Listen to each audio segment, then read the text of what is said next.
So hi! Welcome and welcome back to my YouTube channel, and for today's tutorial, ituturo ko sa inyo kung paano nga ba mag-download ng Smart GigaLife or ng GigaLife app.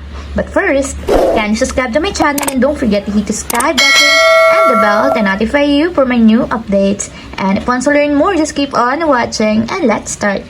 So ayan guys, for today's video, may two ways tayo kung paano nga ba makapag-download ng GigaLife app. So para sa mga iOS users, pwede tayong mag-download sa App Store, and para sa mga Android users naman, pwede sa Google Play Store. So open ko na yung aking Google Play Store. And then pagka-open guys, mula dito sa homepage, itap lang natin yung search bar or itap natin yung search.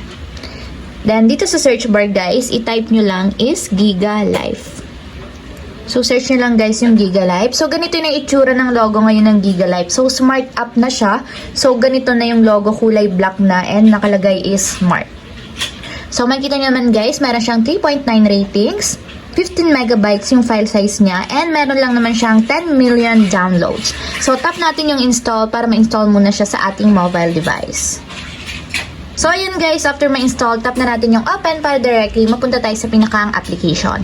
And kung wala pa nga pala kayong account guys sa Smart or sa GigaLife app, meron akong ilalagay na link sa description box, and nakalagay doon kung paano nga ba gumawa or mag-register sa GigaLife app. So, ayun lang guys, ganun lang kasimple. If you have a question, kindly comment down below, and don't forget to hit the subscribe button and the bell to notify you for new updates. And thank you for watching! Living life, every day, late at night, not okay.